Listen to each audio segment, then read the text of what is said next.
Utah. You are watching Mormon Talk with Carson O. Kimball and Brett O'Call.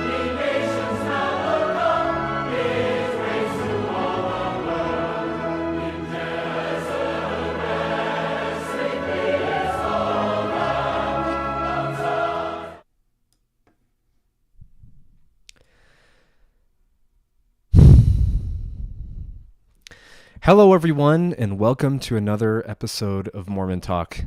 My name is Carson O. Kimball, and I am the founder of and host of this internet broadcast. Mormon Talk has been, it's been quite a while. It was founded in late June, early July of 2019, and has been a journey more than it has been just simply a show.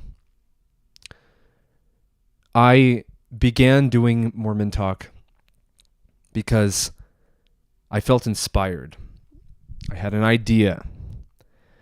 Someone who have absolutely almost zero proclivity toward technology, decided that I wanted to add my voice to the endless cacophony of voices on the internet, to talk about what I believe in.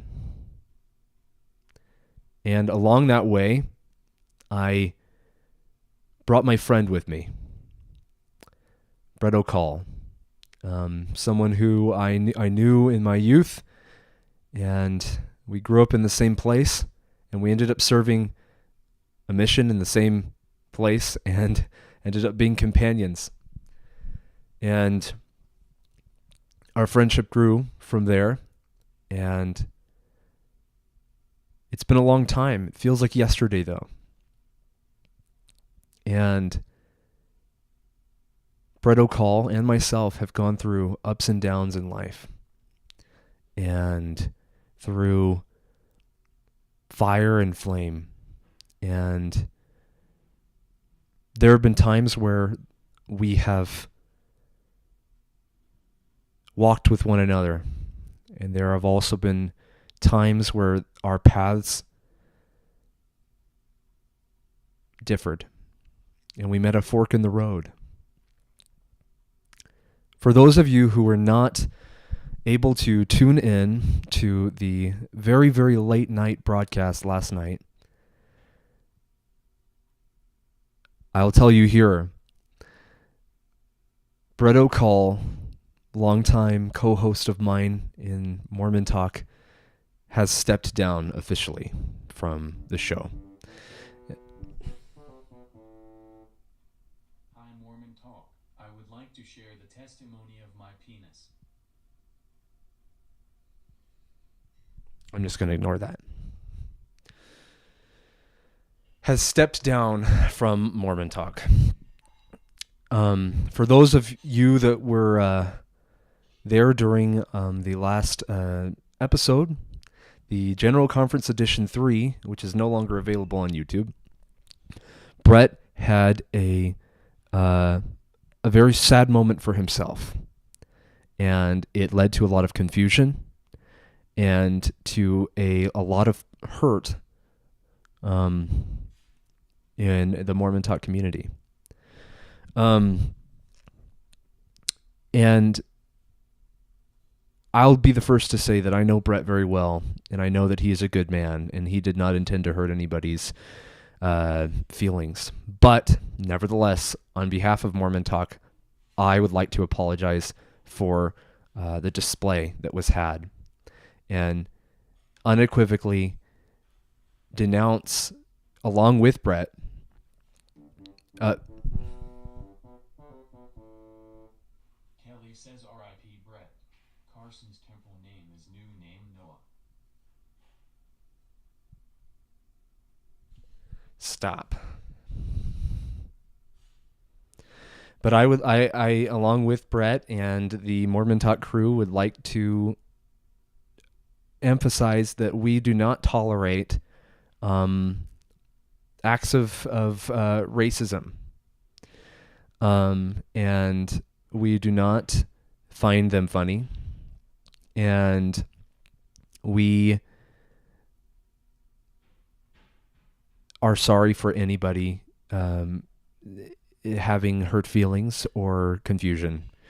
But this is not the only reason why Brett has chosen to step down from his role.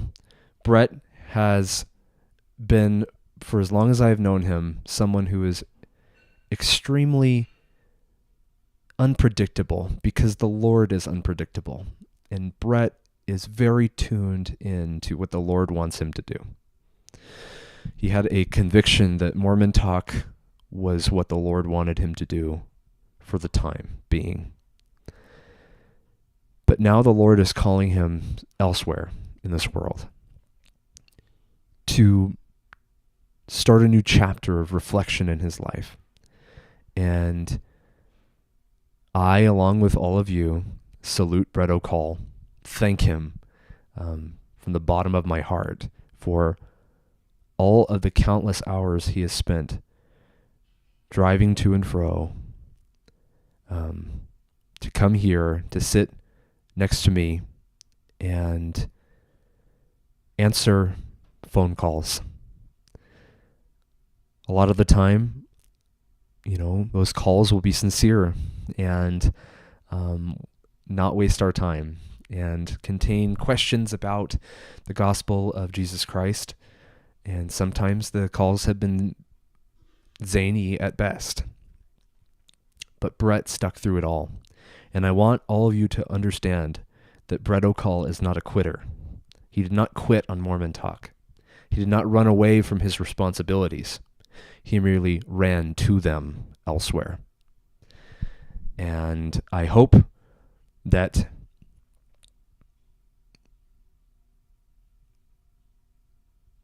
we can all reflect on all the wonderful things that Brett O'Call has taught all of us, myself included, through his words of endearment, his testimony, his wisdom, his off-the-cuff advice, his insights into what it really means to be someone who is on a divine path to God and to fulfilling their divine potential.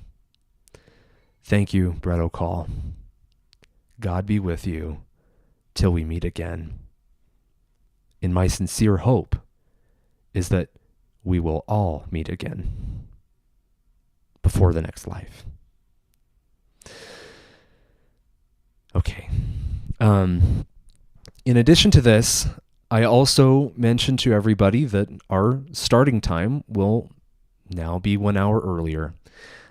This will make it easier for our fans on the East Coast, and it will make it less confusing for our fans here in Utah who adjusted to daylight savings, but we didn't adjust as a show along with them with daylight savings because we thought that it would confuse people.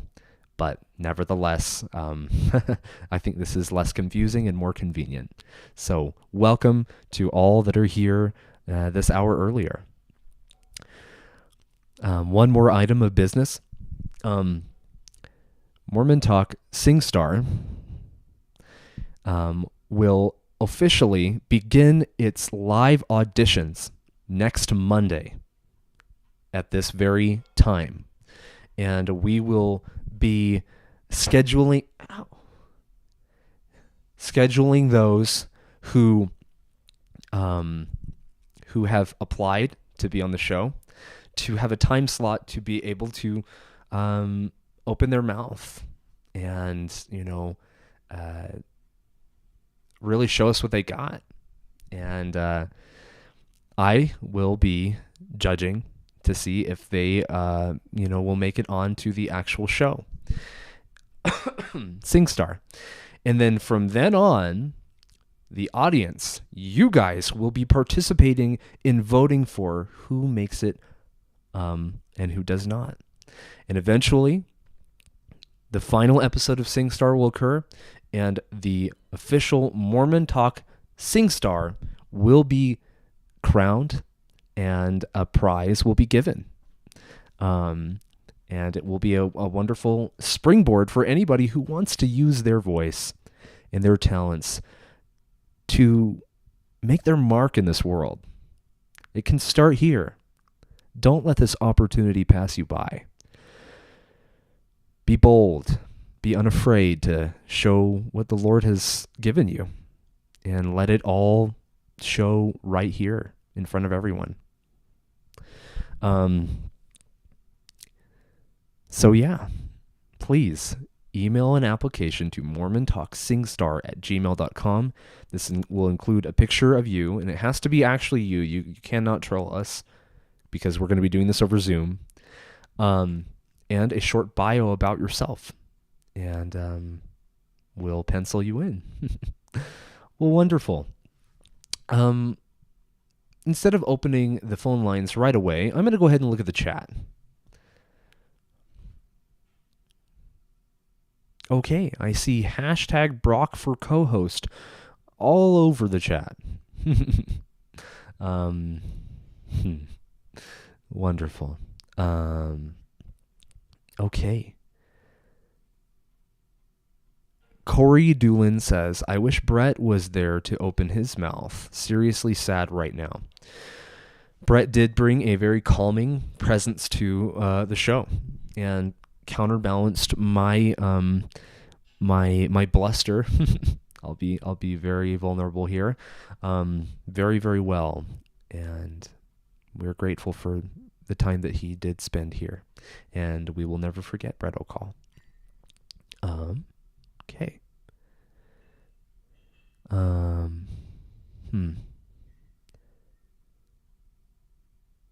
right. I'm just seeing a lot of people saying hashtag Brock for co-host. Wonderful. Okay.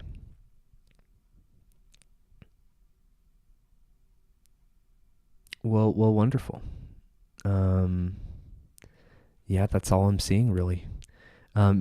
Maggie says, "Whew, I thought I missed the application deadline. It's a sign I should audition." Yes, you did not miss the deadline, because we have extended the deadline until, the end of this week. So, please tell your friends and family to audition.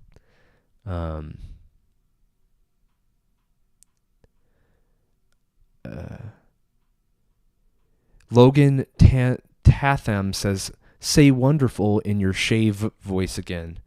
I have not shaven, but I mean, wonderful. There you go. Okay. I see people bullying Brother Nick, the former Mormon Talk Youth president. That's not okay, everyone. DJ Norman says Brock would double your viewership.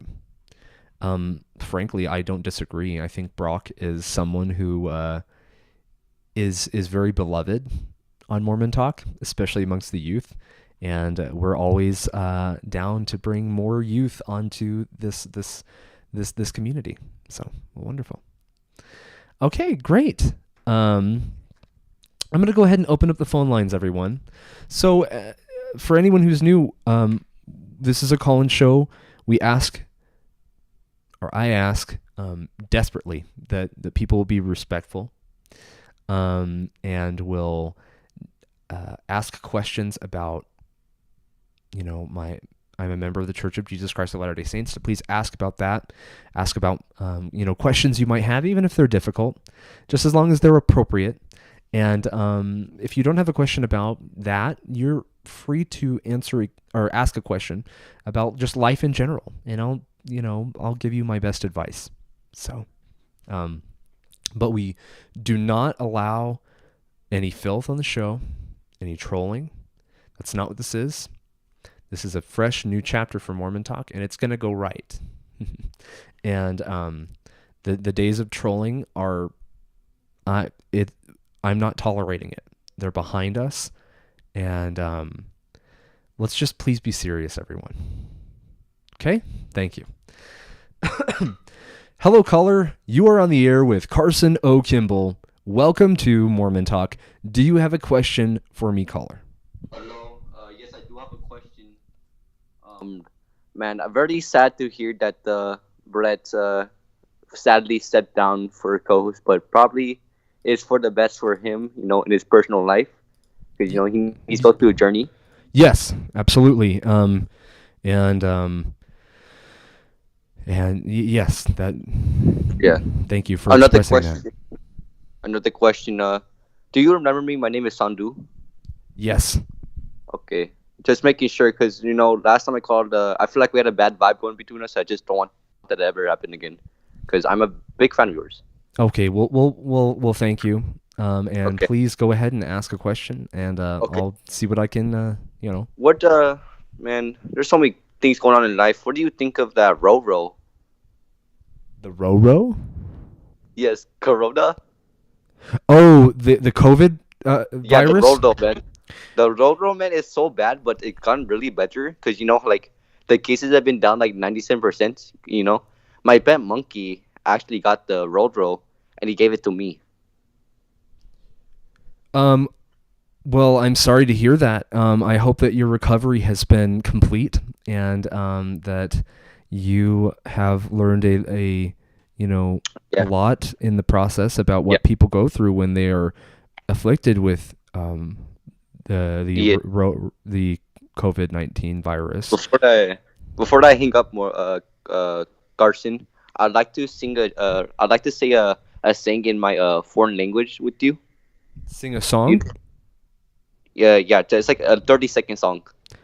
It's for good blessings and health. Okay, why not?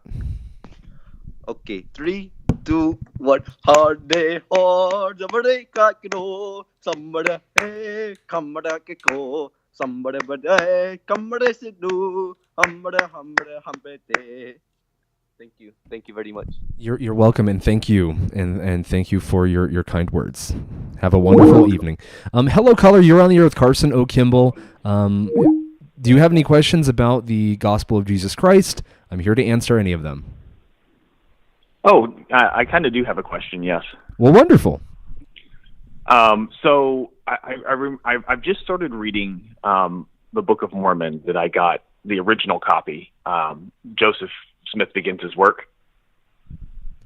Okay. Well, are you familiar with that? No, I'm not. But I do know that there are old copies of the Book of Mormon. Well, hopefully that enhances your study. Yeah, I'm just curious because I was reading the story of Joseph Smith running through the woods with the golden plates. Okay. And I'm just curious, did he have like a 24-hour gym membership or something? Because those plates would have weighed like 300 pounds each in gold.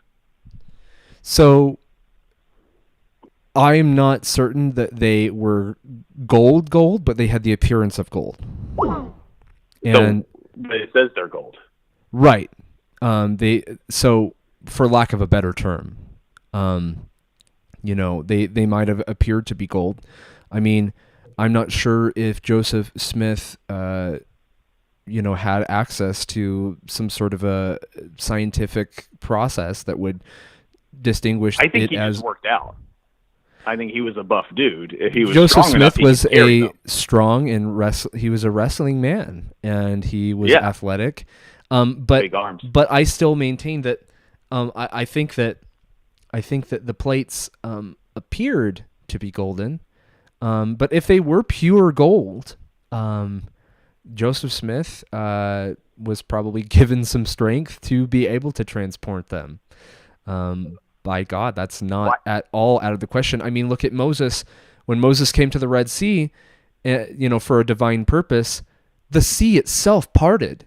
And so if Joseph Smith picked up the plates and was able to carry them when they were solid gold, and it seems like he wouldn't be able to, how is that so much crazier than Moses literally having the entire sea part, okay, so that he could lead people through it?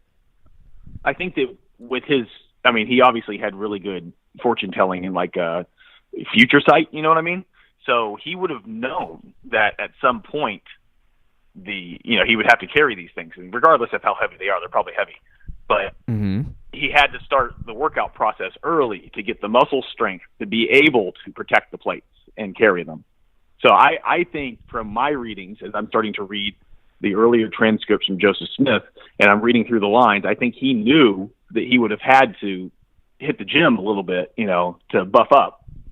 Well, he was he hit the plow all the time. Joseph Smith was constantly plowing fields. He was constantly doing physical manual labor on the Smith farm. So yeah, of course, Joseph Smith was a strong man, and he was known far and clear for his stick pulling abilities, for his wrestling abilities, for his athletic abilities in general. And so yeah, if Joseph Smith could, get down with another fully grown male and pull the stick and throw them every time, which he did, he was undefeated. Sure, of course he had some arms. He had some good arm and back and leg strength. Yeah, I think so. Yeah. Well, that was my question for tonight. Hey, I appreciate you taking the time to answer my call. Absolutely, great question, and you have a wonderful evening. Bye. This is off to a wonderful start. Hello, caller. You're on the air with C. Kimball. Welcome to Mormon Talk. Do you have a question for me, caller? Hello. Can you please turn down the sound on your monitor so we don't get a feedback? I'm trying to figure out how to pause it. Okay, I paused it. Well, wonderful. Sorry, I was watching on my TV. My bad. Okay, that's totally fine. Is Brett? Did he pass away? No, Brett O'Call is alive and well. He has not passed away, but he has passed on. He passed on? Yes, he is in another life for himself right now. Are you guys on speaking terms? Are you still going to hang out, or? Oh, absolutely. This does not affect my friendship with Brett. But you don't think of him differently at all. He left your show. It's like your baby child. The show is and you just kind of left it. No, he didn't give up. He didn't quit. He was merely just doing what was necessary that the Lord asked him to do. He prayed about things, and the answer was clear for him. And who am I to question the will of the Lord? I think I'm starting to miss him a little bit. He just brought so much to the show. He was such a nice guy, and he was always there to answer our calls and help the youth. Where's Brett? Well, I thought it was Brett O'Kimball, not Brett O'Call. It's Brett O'Call. My name is Carson O'Kimball. I have one more question. How did you guys both grow up together and then also serve the same mission? Well, we both grew up in the same area. We both grew up. Well, I was born actually in Linden, but I grew. I ended up living very quickly in the Lehigh area, and Brett O'Call lived in the suburbs. I'm not going to tell you where, of course, because his parents still live there, or his mother still lives there. Sorry.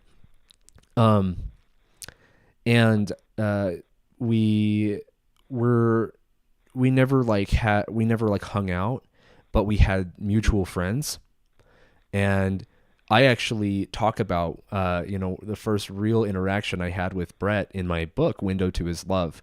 I talk about a group date that he participated in.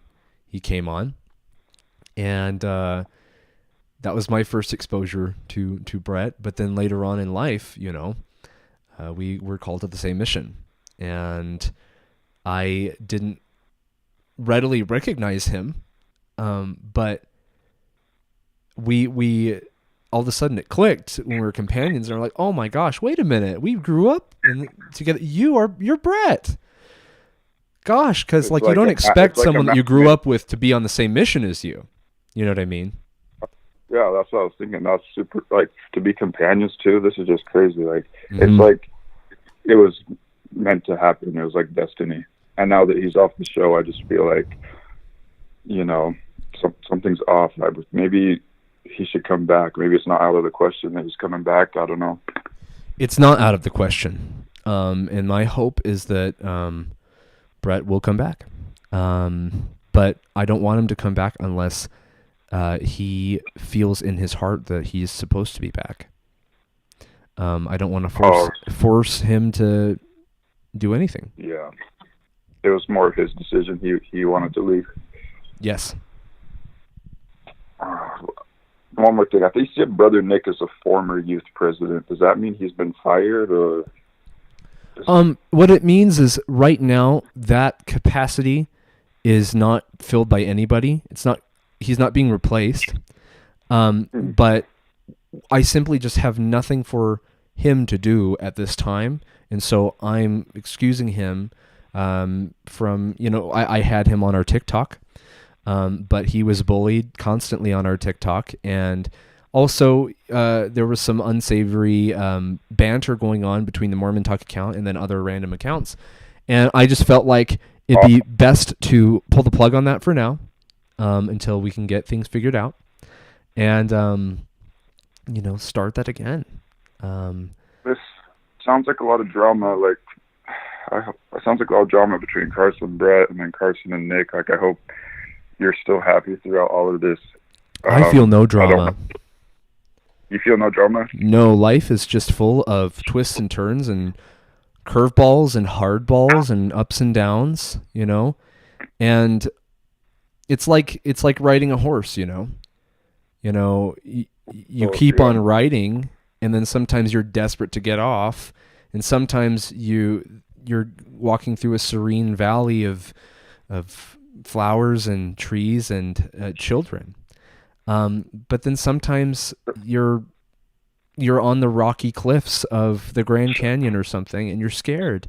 Life is full of twists and turns, and I like to say, hard balls or curve balls, and you gotta have your mitt ready, and you gotta have it loosened up. You've gotta have it broken into. You gotta be ready to catch what life has to throw at you, and it's just normal. Life is never perfect, ever. Sort of like it's not supposed to be. Sort of like how Joseph Smith caught the golden plates when he was talking to Jesus and God in that respect. Well, yeah, when he was talking to the angel Moroni, you mean? Yeah, he... I thought that... Well, didn't he go to Sacred Grove and then Jesus and God were there in his image? Yeah, that did happen. But the timeline's different. It wasn't the Lord, our Heavenly Father, and His Son Jesus Christ who told him to go get the plates. It was their servant Moroni. Wait. Oh, I get it now. The first thing he asked is what church would be true, and then they said none of them. So if they said none of them, why would Joseph go make a church? Because they said no churches are true. They didn't say that no churches can be true. They were saying that all of the existing churches that were established by man that were on the earth at the time were not true, and that Joseph Smith would be an instrument in their hands to restore Christ's actual church. Hold on one sec. Hold on. Like the Book of Mormon. Hello, my name is Brett. My temple name is Brett? racist motherfucking nigga. That's it. Okay. Guys, stop misusing our chat thing. My brother, every time I try and fix it, everything deletes. And so I have to restore it's called scenes here on OBS, which is OBS. Right. And every time I try and delete it, everything's gone. And so please, guys, stop misusing the chat box. It's absolutely not okay. It takes away from it makes it so people who are well-meaning, who want to call into the show, they just leave. And then we're left with what? We're left with people who tolerate filth. Guys, stop. stop spraying filth out of your mouth and your keyboard onto everyone else, because we're not consenting to it. So stop it. Okay, sorry, caller. It's taken away from the spirit, guys. It is. But a scene on OBS is more just like a folder, and you open it up, and then you can remove components from there. But yes, it's just. I'm well aware of how it should work, but it's not working for some reason. Anyway, thank you for your call, caller, and hope that answered your question. Hello, caller. You're on the air with C. Kimball. Welcome to Mormon Talk. Do you have a question for me, caller? How's it going, Carson? It's Trevor Leahy here. Well, wonderful. Welcome to the show, Trevor. Do you have a question about life in general or about the gospel? I guess I just called in to see how everything was going, how your day was going. Well, you're free to email the show if those are your queries, but just to be polite, things are. Is there a topic for tonight? During the second hour, yes, but okay. This first hour is just open calls. Should I call in the second hour then for the topic? Yeah, if it's a topic that you're interested in, but do you not have any questions right now? I guess I just called in to see how you're doing, but I'll call in for the topic in the second half there. Well, I appreciate you calling to see how I'm doing. Thank you. I hope you're doing well, Carson. Thank you. Alrighty. Have a good one. Hello, caller. You are on the air with Carson Owen Kimball. Welcome to the one and only Mormon Talk. Do you have a question for me? Yeah, Carson. So, I was just going to say earlier when you were reading the chat, and Brock for co-host was the main thing. Like, do you think that's a real possibility? Because, man, I love Brock. I'll be honest with you guys. I have been not looking to replace Brett right now because it wouldn't be a replacement. It would just be like a temporary thing. Like, do you watch Jeopardy? No. Okay, so you know Alex Trebek, right? No. Oh, okay. So he was the host of Jeopardy for a long time, and he passed, and they're having temporary hosts now. So Brock would be more temporary until, I have spoken to Brock. Full disclosure, I have spoken to Brock. In fact, I spoke to him today. And he liked the idea of coming on the show. Wow. So you think, hey, maybe next week he could be a judge for Things Done? It's a possibility. I will make no promises because I don't know what Brock's priorities are yet. But I have talked to him about that possibility, and he seemed to be aroused in a happy way about it. Awesome. So, good question. Thank you. Yeah, I know. I love to see Brock aroused. And one more quick thing. Okay. So hold on one sec. Okay, yeah, you got it. It's Brett, everyone. I'm racist. Please do not listen to my filthy fucking mouth. Stop saying garbage like that on the show. Guys, the chat box or the donor box is for people to send a zany or happy shout out. Please, guys. Not something just to spread filth and falsehoods, okay? That's not Brett. Brett would never say filth. Brett's a good guy. We all know that. I got Please bitches all on my dick and every day. Box, everybody. Stop. Okay. Guys, stop misusing the chat box. I'm serious. Enough is enough. Yeah, and it's not funny. No one's laughing except complete beanbags. That's it. No one else thinks that trash is funny unless they like swimming in the sewer. Okay, that's it. Garbage. It's a garbage pit. Yeah, it is.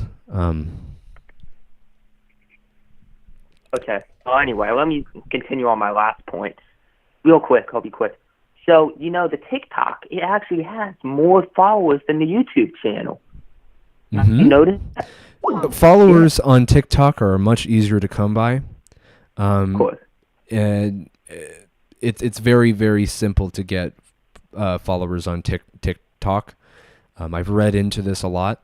And so the amount of followers that we have on TikTok is equivalent to maybe like 50 followers at most wow. on YouTube. But Yeah. we Well, okay, go ahead. No, continue what you were going to say. But we are looking to utilize the TikTok in a more productive way in the future, and not try and start arguments with people.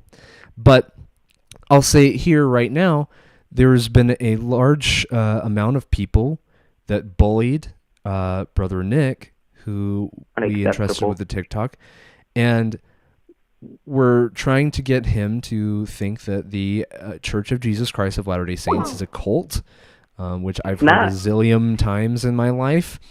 And so that's the topic of the second hour. Wow, that's awesome. That's awesome.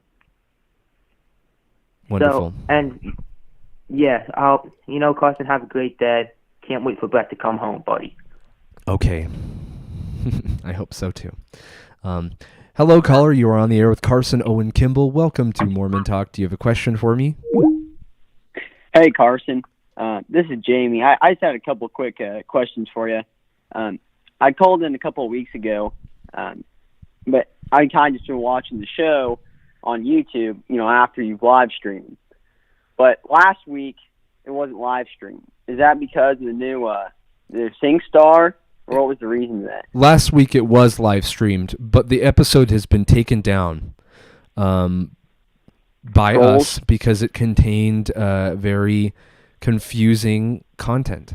And it was an off night for Mormon Talk, and it's, we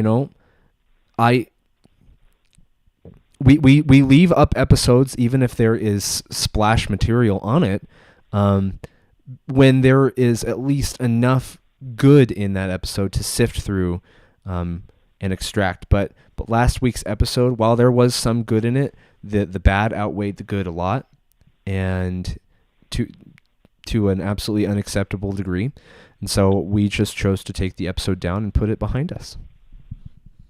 So Brett has decided not to be a host anymore on Mormon Talk.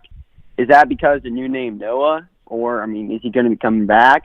Or is it just, I hope that he will come back. I believe that that's a possibility. But no, it's not because of new name Noah. New name Noah is a complete walnut, though, and is not going to affect us, period. He has tried to pull the wool over our eyes before, and has gotten a cheap laugh out of it, but he's done nothing to actually damage the work that we are doing with Mormon Talk, and we're not going to let him. So, no, new name Noah does not affect Brett O'Call. I was sifting through some of your guys' older episodes, and I'd seen you guys have had troubles with bikers before. I don't know what it is, but the other day, some bikers, they were making fun of me because my friends call me J-Rock, and they thought it was funny to make fun of my nickname. So they were coming by and they were taunting me and just making fun of me. What would you do? How would you get rid of them, or, try to keep them from bullying you? Bikers? Well, I would just ignore them. And the reason why they drive those bikes is because they really want to feel intimidating and tough, because they think revving their engine makes them tough. I have a friend who is a trucker, and he often goes on long truck journeys, and a lot of the time those two-wheelers is what the 16-wheelers call them, will come up and they will try and harass and run my friend off the road. And what he does is he just doesn't react. He used to honk his horn, to try and get them to back off, Jack, you know what I mean? And it didn't work. It just made them start laughing. And so, yeah, just what you do is you just don't give them the satisfaction of reacting. And in the case of the bikers they were not bikers, they were actually people that were driving quads, that appeared at Brett O'Call's house. Hold on. Fuck racism, fuck racism, fuck racism, fuck racism, fuck racism, fuck racism, fuck. Stop using filth. You can get that message across without using filth. Okay? Cut it out. It's not effective. It just makes you look like a complete bean bag. Stop it. Okay. But yeah, they were. Can I just say one thing to all the splashers? Guys, come on, just stop it. All you're doing is making yourself look goofy. You're not doing anything. You're just making yourself look goofy and ruining the show. Thank you. I 100% agree. I appreciate that caller. But yeah, those quad riders came and they were not wearing clothes and they were shouting rude things, and we don't tolerate that kind of nonsense. So, Brett. Brett, if Oh. you don't mind me asking, are you still in a lawsuit with New Name Noah then? Or have you dropped that? That has not. That's a potentiality, but it has not come to fruition yet. But New Name Noah did scam us into thinking that he was a child performer or a child entertainer. Because we were trying to do something fun for the families. And yeah, he's just got just a lot of time on his hands, I guess, and a bunny suit for some reason, and came and tried to make a mockery out of Mormon Talk yet again. And I mean, he ruined it. I mean, I was ready for the Easter Bunny. I was excited. You know, Easter's a big thing for me. Right. And he just ruined it. I was not happy. No, you know, it was I was not expecting funny. to see a real Easter Bunny, and he just ruined it. Yeah, and you know what? One thing he did do is he made himself look like a complete sack of beans by coming on the show and doing that. Like, how embarrassing is that? How embarrassing is that to go through all that effort like just to put on a pink bunny outfit to have some gotcha moment with us? Like, it was not a gotcha moment. It didn't make him look smart. He didn't outsmart us. He just lied. Lying is not outsmarting. Lying is lying. And he made himself look like a frankly, just a pile of used disposable beans, and that's it. And I mean, he came on in a pink costume, and he was a grown man. I mean, it almost makes you wonder if he's a little, you know, GAY. I'm not gonna splash a show, but it's just kind of suspicious, if you know what I mean. I have no idea about that, about him. But if he is someone who, I don't know. I have no ability to comment on that. That might be why he's splashing the show, because you guys, you're saying, that's a sin, and, he may not like that, and that's why he's trying to be a splasher. Right. And you know what? He can keep splashing and splishing all he wants, but one thing he'll never be able to do to us, though, is get us to actually hate him. As I've said before, splash me once, shame on you. Splash me twice, and I am the fool. But if you splash me again, then I'll still say, I'll be your friend anyway. Hold on. Carson's temple name is Splish Splash. Carson's temple name is Splish Splash. Stop saying stupid nonsense. Like, guys, stop it. Do you just want to derail these calls and me and make me look like a complete idiot? Okay? Because I'm not gonna give you that satisfaction. So please cut out the nonsense. It's not funny and never will be. Thank you. Okay, well, thank you for your call, caller. Yep, thank you. You have a wonderful evening. Hello, caller. You are on the air with Carson Owen Kimball. Welcome to Mormon Talk. Do you have a question for me? Hey, do have a quick question, Carson. Thanks for taking my call. I just want to, first of all, send a shout out to Brett. We've sent him our love and support. We miss him. Thank you. Maybe hopefully one of these days. Yeah, you bet.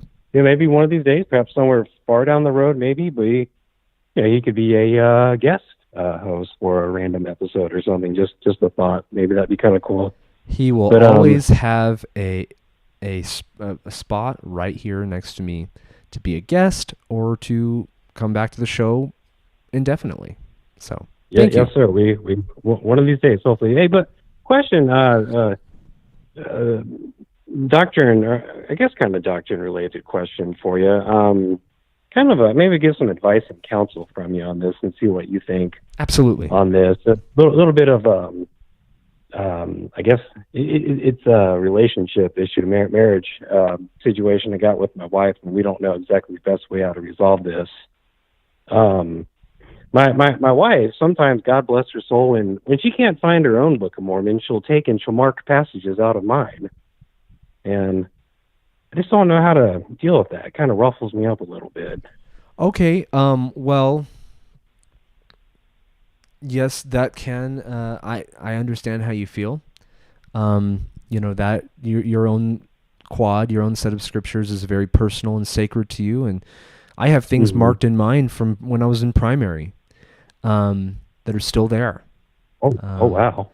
And when the the leather has engraved on it Carson O. Kimball, it can be very it can be very sad when someone meddles with that. And yeah, but what I would do if I were you is I would tell her not to do it anymore, but I would also tell her, I would ask her, what made you mark whatever scripture that you marked?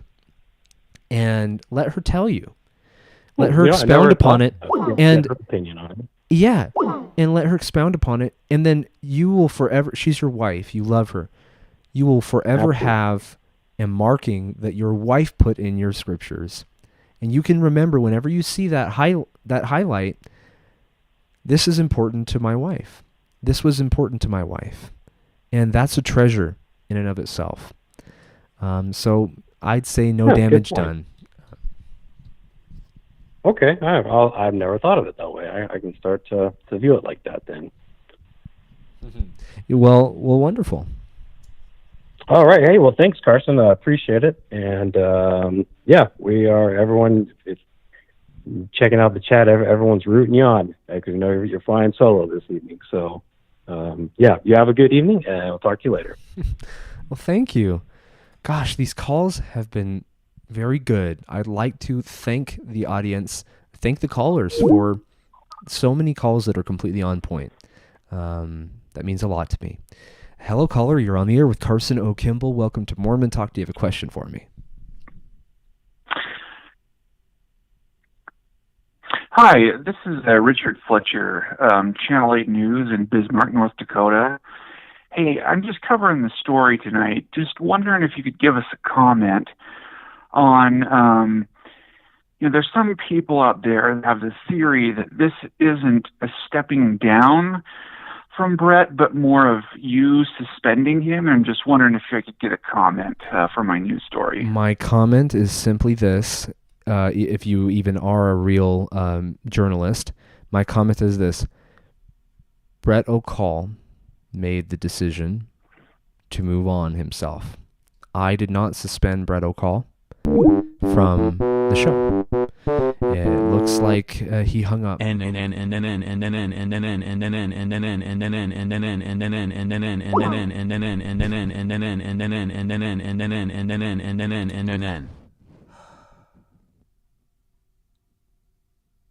think I have a feeling who is zanking around with the donor box now.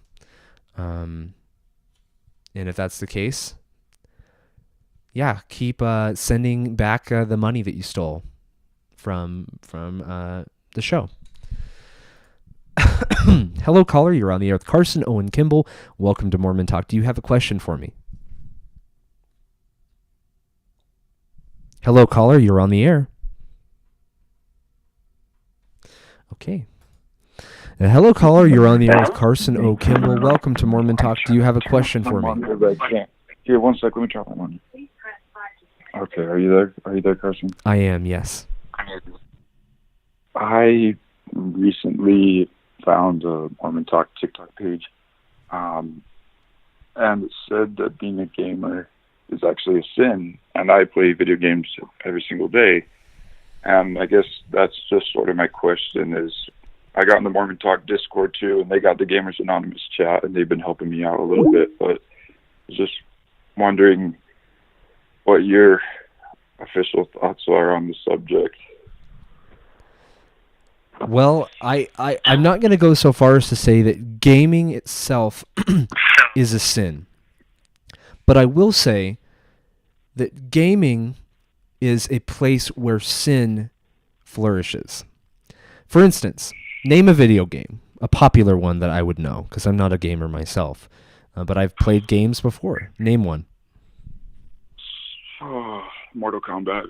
Okay, so in Mortal Kombat, what do you do? Punching. What else? Kicking, like fighting your opponent. In my research about gaming, Mortal Kombat is a very, very important one in gaming history. And what you do in Mortal Kombat is you essentially try and kill the person you're playing against. And sometimes you brutalize them, and it says fatality or something zany like that. Yeah. And you absolutely disembowel them in many cases.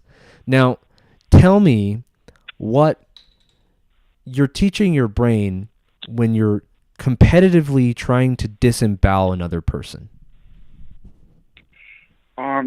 I'm not really focused on disemboweling them. I'm more focused on perfecting my combos, my hand-eye coordination, and playing with my friends online or my Jeffrey family. Dahmer was not necessarily focused on the damage that he was doing to his victims' families or their pain. Jeffrey Dahmer was focused on gratifying his own inappropriate desires and his own selfish agenda. And so my point is this.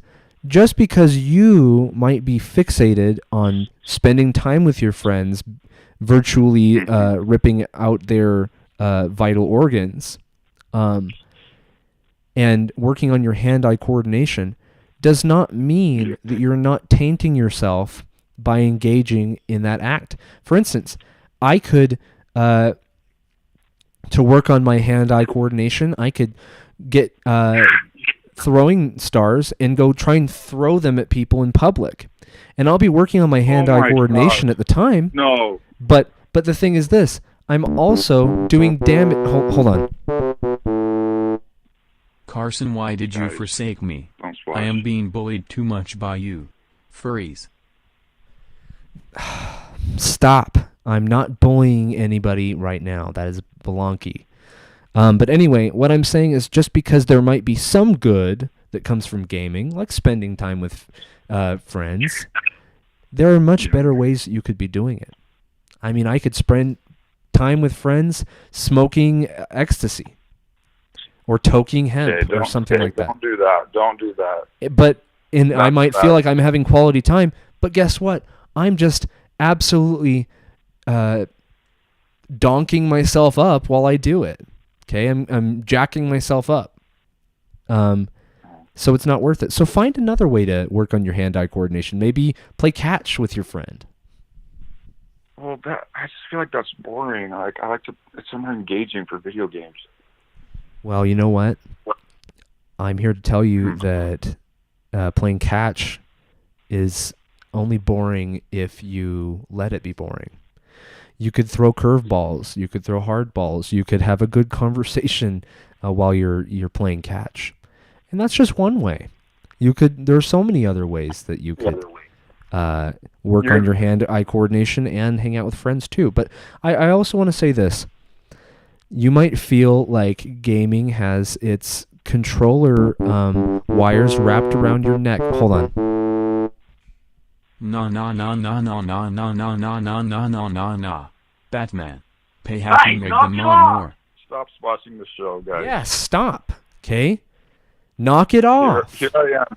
I'm trying to have a conversation with Carson O'Kimball, and you guys are splashing the show. I'm sorry about that, Stop. caller.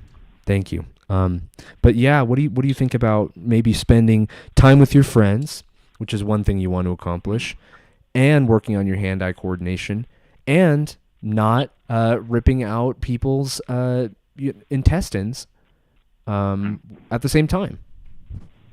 I definitely see that. One thing is, I can't play catch with. I live in Utah. I can't play catch with my friends in California, for example. We play on Minecraft, Super Smash Brothers, Animal Crossing, Pokemon. That's how we bond overseas, if that makes sense. Well, I understand that. You could always have a video chat with them and take turns telling jokes or something. I mean, there are lots of different ways that you could spend time with them without doing an addictive behavior while doing it.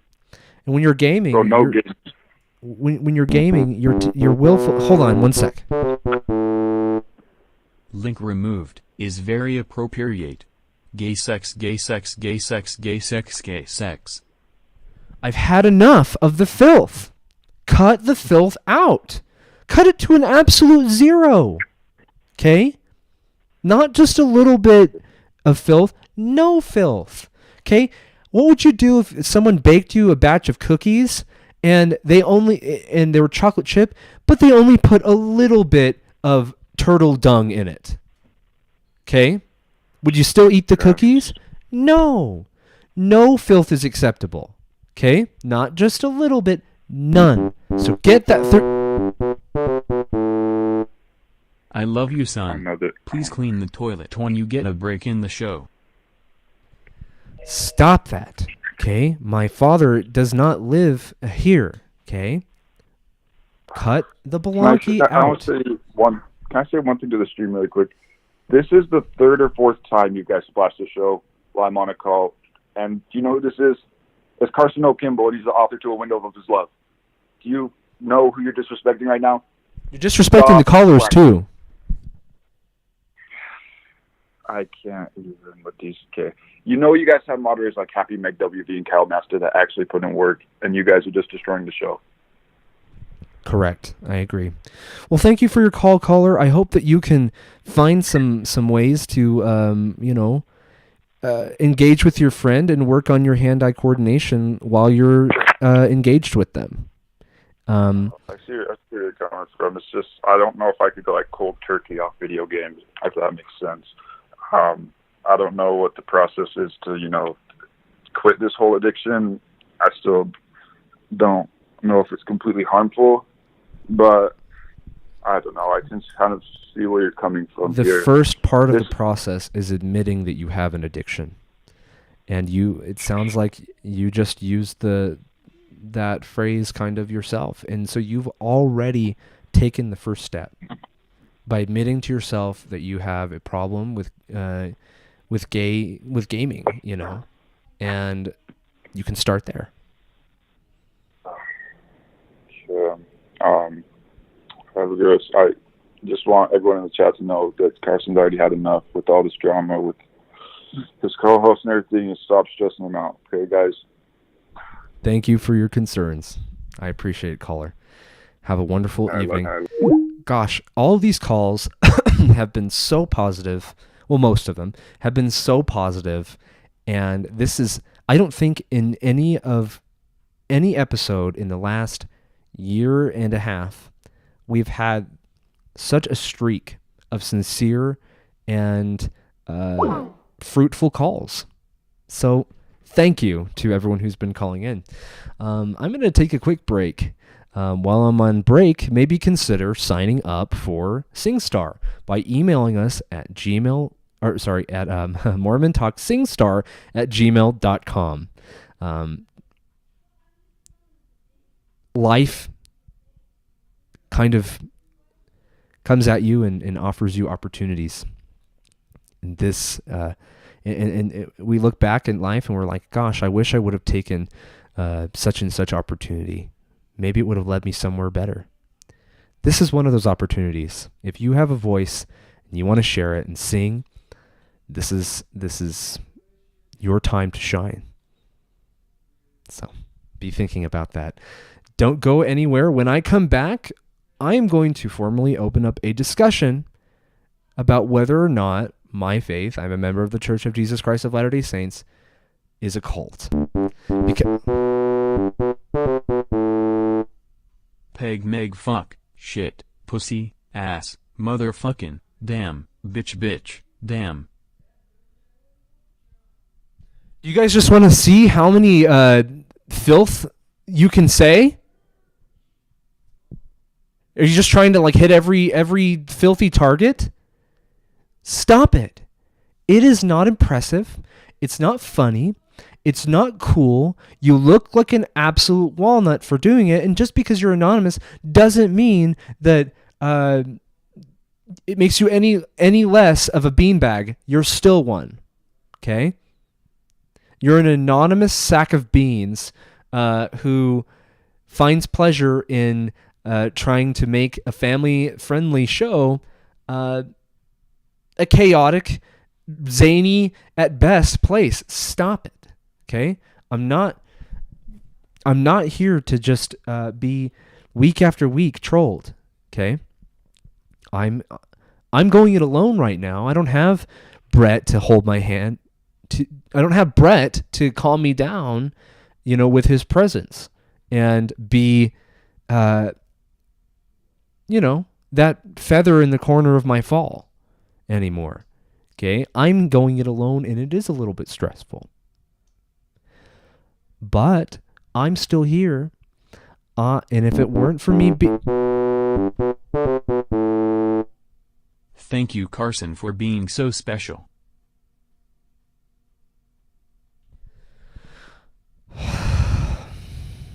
I'm here so that Mormon Talk can continue to exist. Because if I'm not here, guys, what's left? Okay? I'm not going anywhere, by the way. But just maybe show some gratitude for Brett and myself and for everyone else who's contributed to the show by not abusing our donation box, by not calling in with filth, and the calls have been relatively good tonight. And I don't know, let's make a change, everyone, please. Okay? Thank you. Don't go anywhere. We'll be right back.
Don't go anywhere.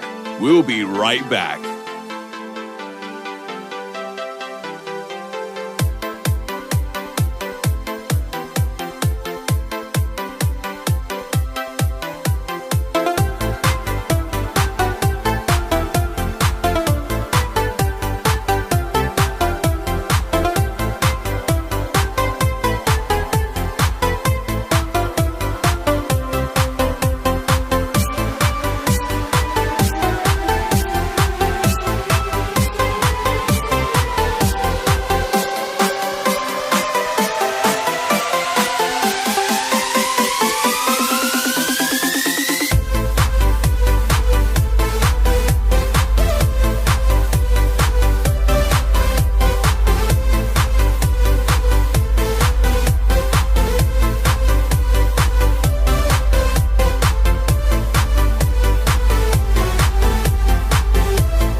Don't go anywhere.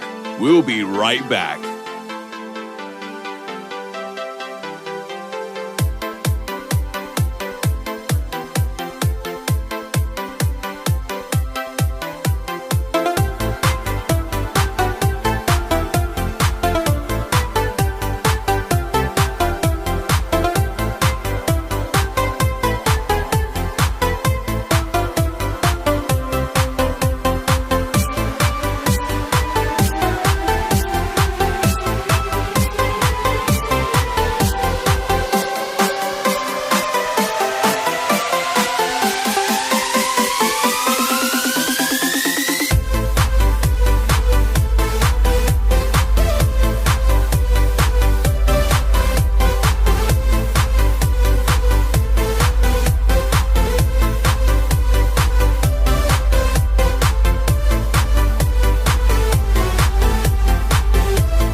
Hello, everyone. I'm back from my break.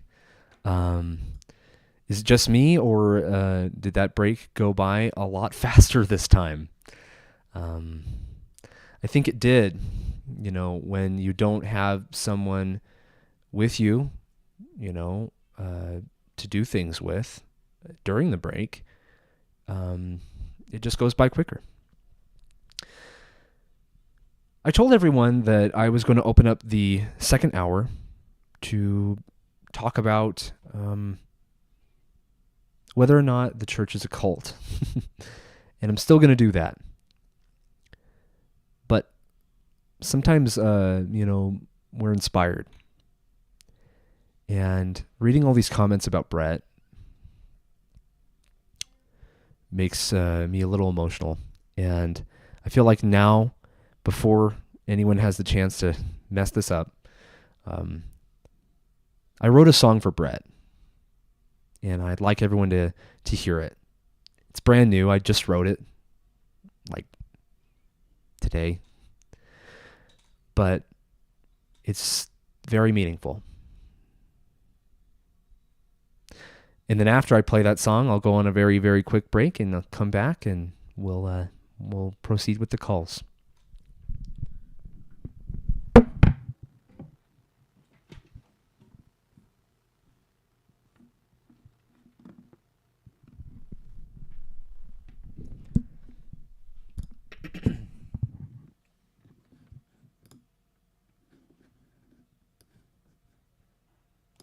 All right. Well, I'm going to see if I can do this without getting too misty and teary.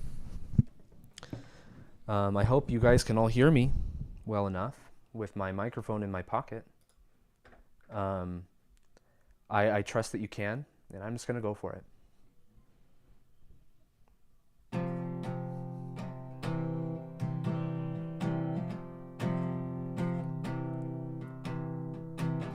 My friend, it's been so long. Glance back down the road, look how far we've come. Whoa. Tears, triumph, and counsel shared carried me when I was weak and when I was scared. Whoa. Love in my heart will burn even if your name's not there when the pages turn. You'll always be my best friend, and somewhere down the road we will unite again. Oh brother, please don't forget the battles we've won and what we'll do, yeah. 'Cause I know you are my eternal friend.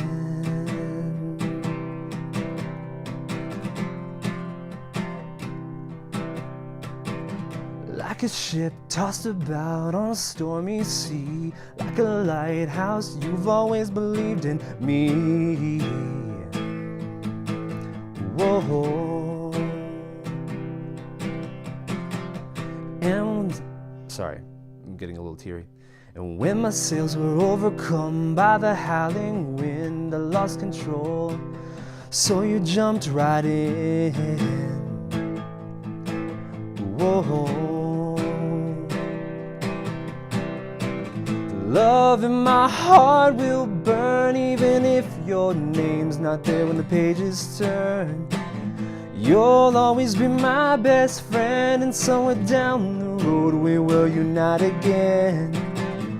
Oh brother, please don't forget the battles we've won and what we'll do, yeah. 'Cause I know you are my eternal friend.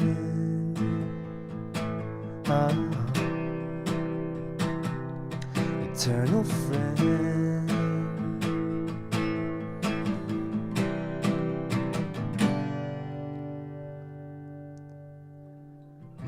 And I pray come the day when the war is won, when the trumpets sound, proclaiming that the work is done.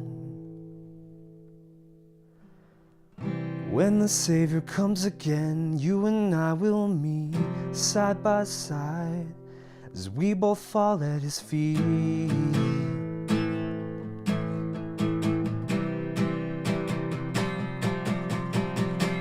The love in my heart will burn even if your name's not there when the pages turn.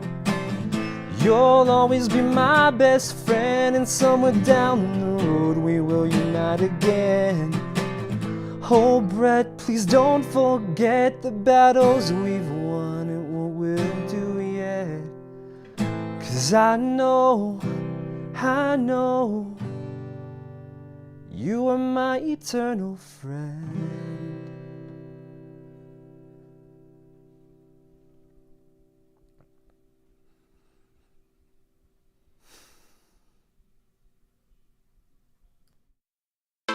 Don't go anywhere.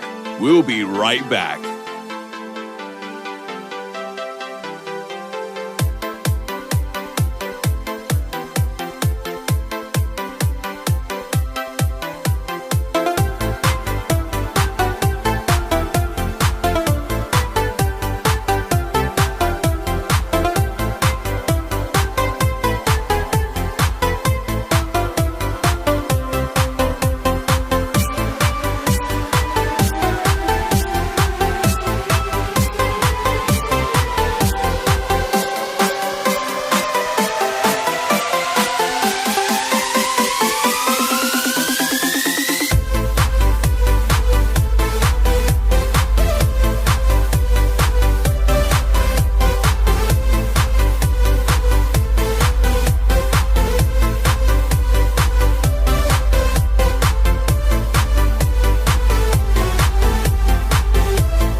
Don't go anywhere. We'll be right back.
Don't go anywhere.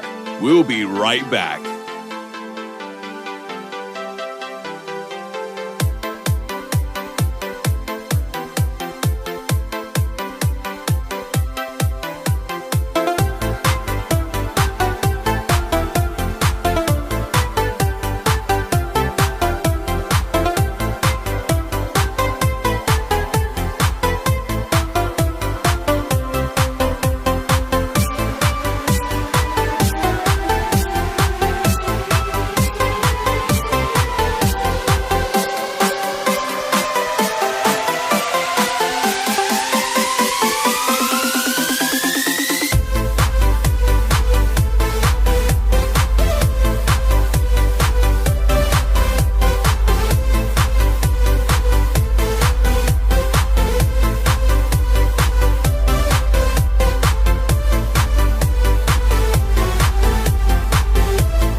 Don't go anywhere. We'll be right back.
Hello, everyone.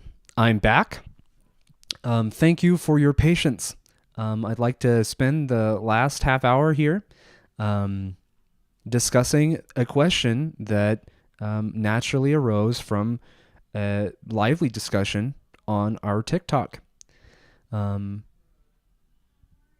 Nick, a child that we gave the opportunity to curate and create for our TikTok, was lambasted by lots of accusations that he is a member of a cult.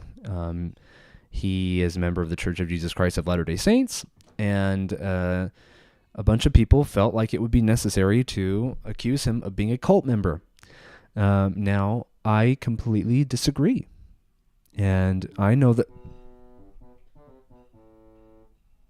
Here's a virtual hug from your fans.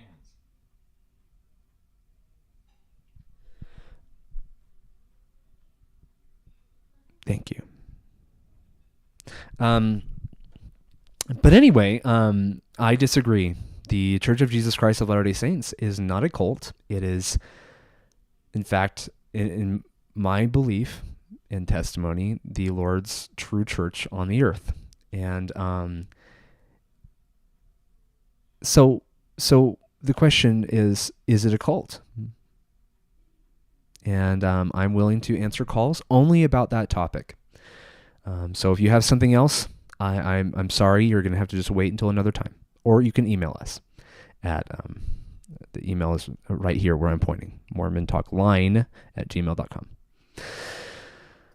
Hello, caller. You are on the air with Carson Oak. Hello, caller. You are in the air with Carson O'Kimball. Welcome to the show. I am only answering the question about... Well, wonderful. I am only answering questions about revolving around the church being a... people accuse it of being a cult. So those are the calls that I'm taking right now. Oh, okay. I guess I was just gonna share like scripture, and I did have a question. If it to the Book of Mormon. I guess I could just save that for another show. Yes. You're gonna just save that for another time. Thank you. All right. Sorry. See you later, guys. There's only one of me. But hello, caller. You're on the air with Carson O'Kimball. The question tonight that people I'm opening a discussion to is people are accusing the church of being a cult, and I'd like to answer questions about that or let callers give their perspective about how it's not a cult. But go ahead, caller. Yeah, so people are saying that the Mormon Talk is a cult. I am aware of that. It's because they think that since you have like to donate something, it's a cult, but it isn't. No, I'm not talking about Mormon Talk being a cult. Mormon Talk is not a cult. I'm talking about the Church of Jesus Christ of Latter-day Saints. I was actually, when I was younger, I was actually in a cult, and it was the worst thing ever. And let me tell you one thing, that the Mormonism church is a very wonderful thing compared to a real cult. Right. It's not a cult, and it is a very wonderful thing. And like, you gotta like give away blood sometimes. It's pretty weird. I have to give away blood by being a member of the church? No, in a cult, like a real cult. Oh, sure. I could see some cults being asking for people's blood to drink, or... Yeah, the church doesn't do that. No, not at all. That's baloney. The church, it teaches you about it's no different. It's different actually. It just interprets the Bible differently. Christians and Catholics. Right. Well, it's not that I wouldn't like to say we interpret it differently. I'm just saying that we have the full perspective of, we have the Book of Mormon, which clears up a lot of confusion that's in the Bible. And we have the Bible, which clears up confusion that's in the Book of Mormon. They all work together. And we believe in the gift and power of the Holy Ghost. And when you have that, and you're reading your scriptures and you're searching with real intent, the Lord will give you pure truth. And yeah, the Lord definitely is a big thing, because in cults it's all about the devil. You gotta worship the devil or the person in charge of the cult. Sure. Because I was actually I was once a follower and a leader in a cult. What? I was once a follower and a leader in a cult, but now I'm part of the Mormon Church. Okay. Well, do you want to tell us about what characteristics there were that made that a cult? Yeah. Cults are in it for the money. Because when I was a leader, I made about $500,000 off 1 year of being cult leader. And Did you return the money? no, I didn't. I spent it all on hemp. Because back then I was a bad person. Caller, is this a joke? No, I'm being serious. I'm being dead serious. You sound pretty young to be a half a millionaire and then to use all that money on toking. I changed because the hemp messed up my voice. It stopped my growth. Now it's sound like this. Caller, I'm having a hard time believing that. But regardless, I appreciate that you are saying that the church is not a cult, because it's not.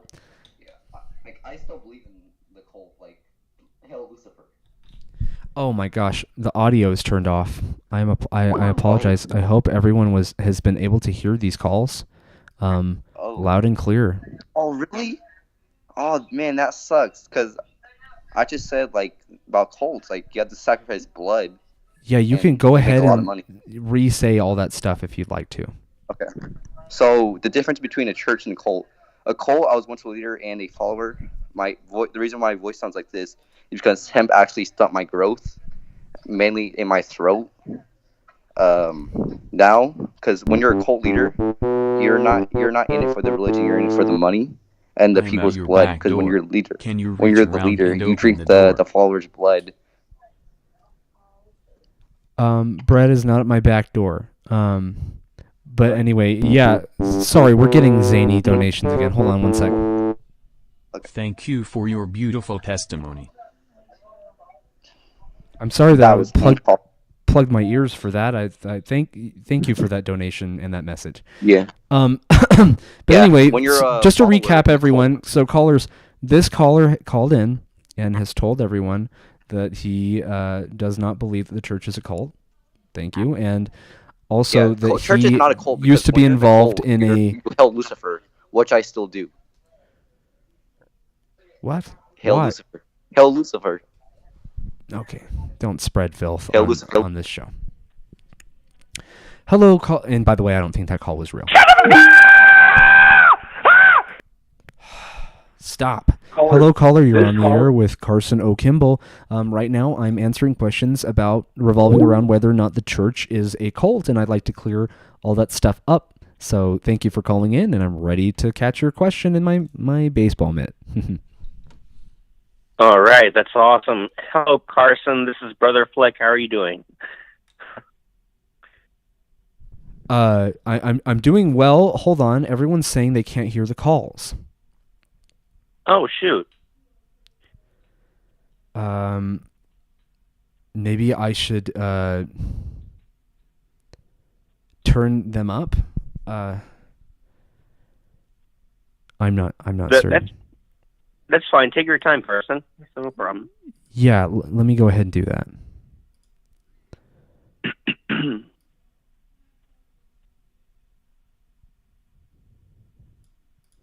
Okay, well, wonderful. Got it. And I'll even go an extra 10 minutes to make up for the time that was lost, where the calls were not audible. But anyway, welcome to the show, Brother Flick. I'm answering questions revolving around whether or not the church is a cult, and that's the topic of discussion. So welcome to the show. Definitely, absolutely. So to answer one of your questions about why people might say that the church is not the church is a cult, please stop. Is because this has been going on since early times with the Israelites, where the Egyptians would say, like, your religion is false, because they know that it's true, so they'll try whatever they possibly can to try and downsize what truth can reveal, because they know that is the truth, and they want to try and falsify it to be able to do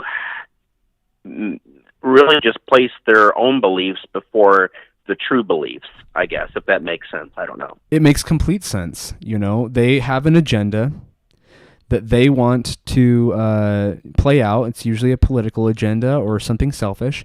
And so they identify the truth, you know, which you were just talking about, and they try and downplay that to be fake so that they can continue to be committing atrocities and be scamming the people and keeping people away from the truth. Because what does the truth do, Brother Flick? The truth sets us free. Exactly. It sets us free.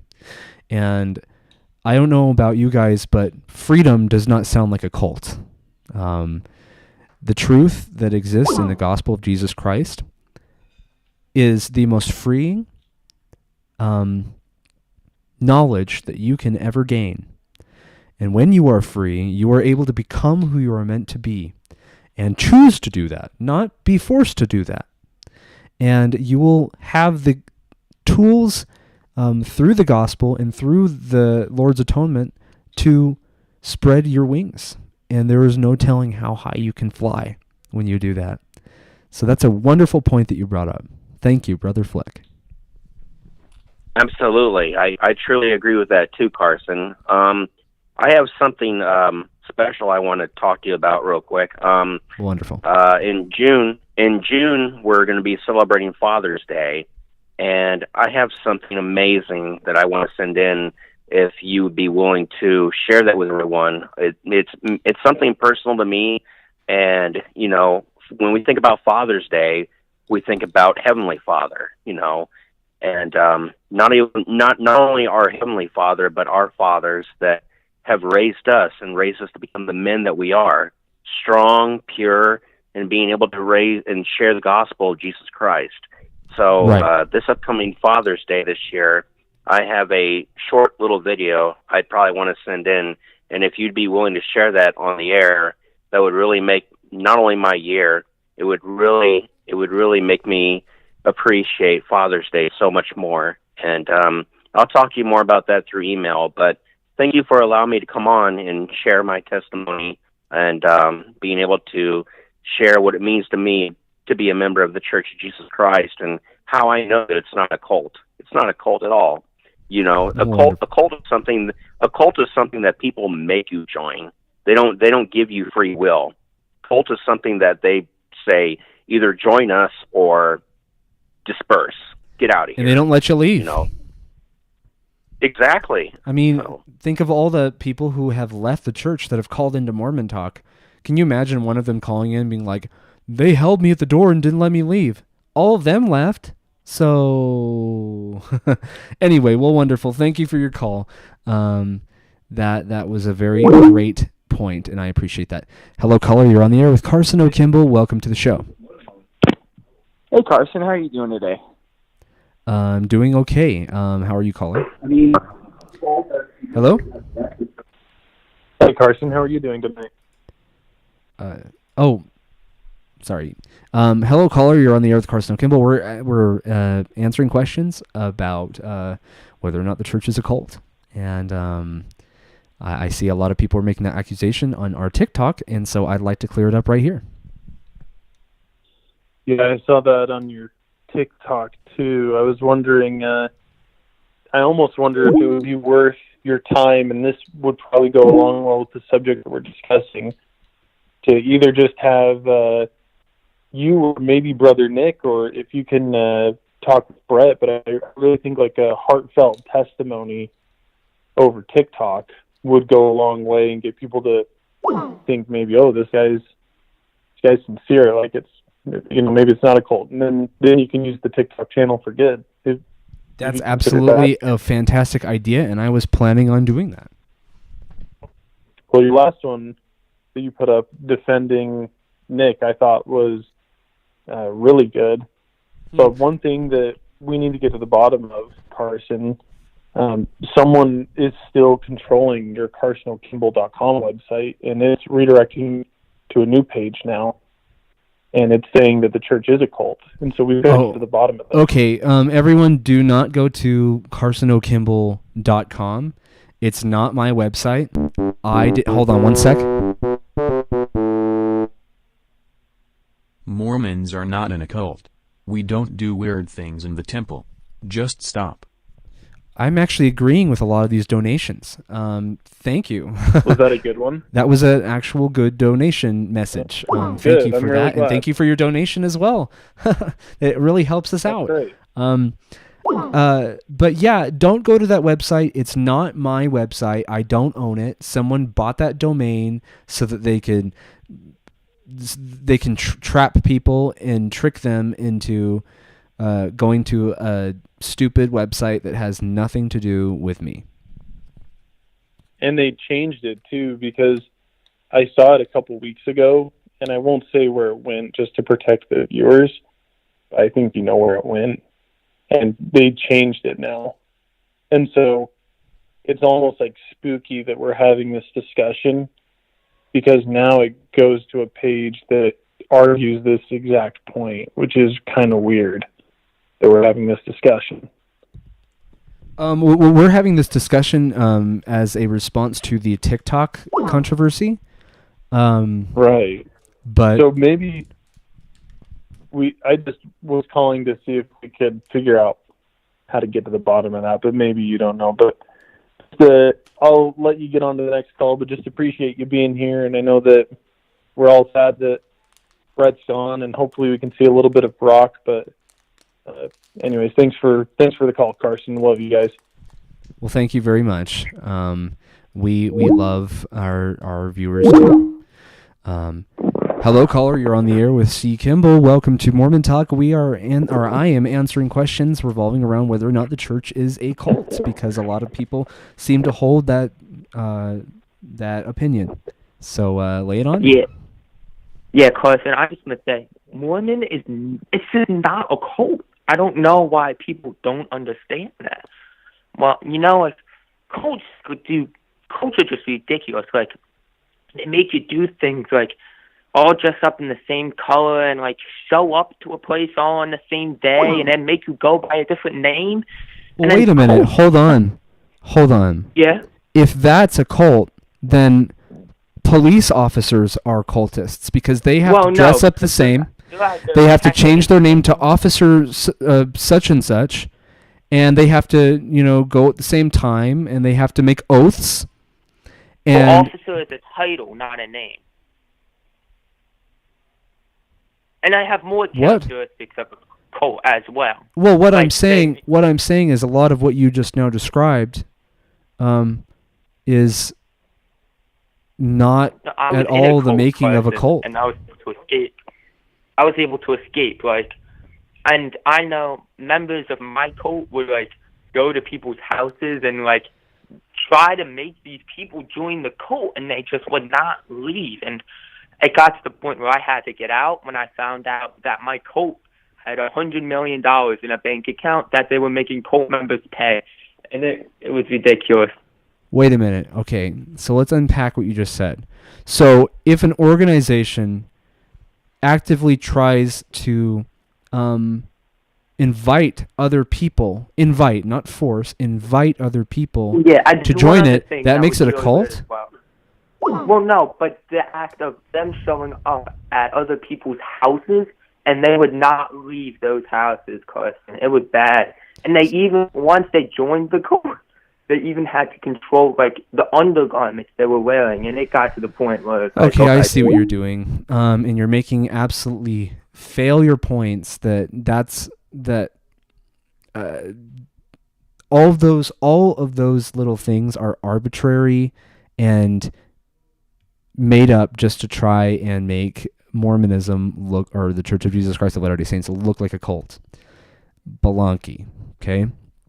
If showing up at someone's house and knocking on their door and inviting them to learn more about your religion or beliefs or organization makes you a cultist, then I guess people who knock on your door and ask you if you would like to install a security system and learn more about their product, they're cultists too, I guess. And what else did he say? Oh, if the organization asks that you maybe implement a wardrobe adjustment, like wearing like a yarmulke if you're Jewish. Then you must be. Then all the Jewish people must be cultists too because of that. Balonky, zany at best, and not true. Try again. But anyway, hello caller. I am Carson O'Kimball. This is Mormon Talk, and I'm answering questions about whether or not the church is a cult. So, is this Carson? This is Carson. You are on the air. I'm ready for your questions. Oh, well, I know the Mormon church is the true church, and I know people are calling in and bashing that it's a cult, but it's not. Right. And, but, the question I really wanted to ask tonight, really is why Brother Nick is not head of our youth leadership anymore. Like I mentioned before, hold on one sec. Okay. Praise to the man who communed with Jehovah. Thank you for that donation. Sorry, tonight's a little weird. But anyway, sorry. Why is Brother Nick? So first of all, this is not a question that we want to answer right now because we're discussing whether or not the church is a cult. But if you have a query, you can go ahead and email us at mormontalkline with an N at gmail.com. Thank you for your call. Okay, wonderful. Hello, caller. You're on the air with C. Kimball. Welcome to Mormon Talk. Do you have a question for me? Oh, we're talking about cults, right? Yes, we are.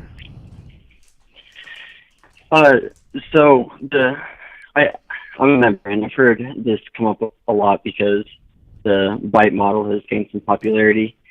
And I guess the thing that annoys me about this is Merriam-Webster's dictionary describes any formal religious veneration as a cult. So, I mean, technically speaking, any religion is a cult. But I don't know, the evangelical Christians have added their own definition to it, which I think is where a lot of this stems, and where they say that a cult is anything that deviates from the original gospel. Right. And even going off of that definition, that would make any religion other than Catholicism a cult. And so I don't know what I'm saying other than I don't think the church is a cult, and that there's inconsistent definitions going on when people try to say something is a cult. Right, and so you make a very good point. The evangelical, Christian groups, there's even one called the counter cult movement. I did a lot of research preceding this. Oh, one sec. Your song was beautiful, Carson. Thank you for your courage. Oh, thank you for the donation, and thank you for your kind message. Thank you. Wow. Okay. Well, wonderful. Yes, and particularly that movement was kind of started to try and distinguish people who are not mainline Christians or whatever as cultists.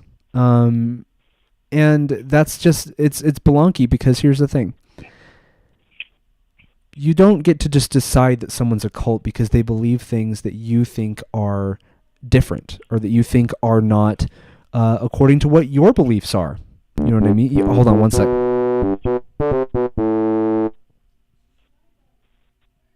Keep on doing a great job, Carson. You are doing the Lord's work. Thank you for the donation. Thank you for that. Awesome. Well, wonderful. Yeah, you make a great point. Sorry, I keep getting a little bit distracted. But do you have anything else that you'd like to use to drive your point home?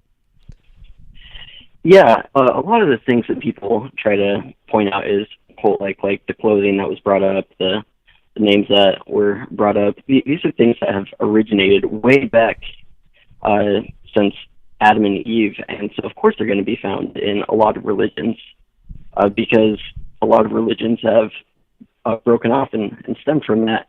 And so just because they're not as in practice today doesn't make them cultish. It just makes them antiquity.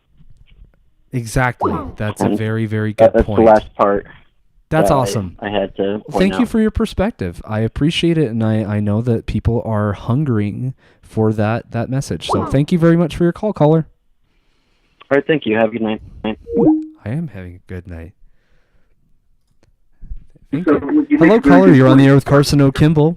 Welcome to Mormon Talk. Right now, I'm answering questions about whether or not the church is a cult, and I obviously don't believe that it is, and I'm here to answer anyone's questions about it. So go ahead.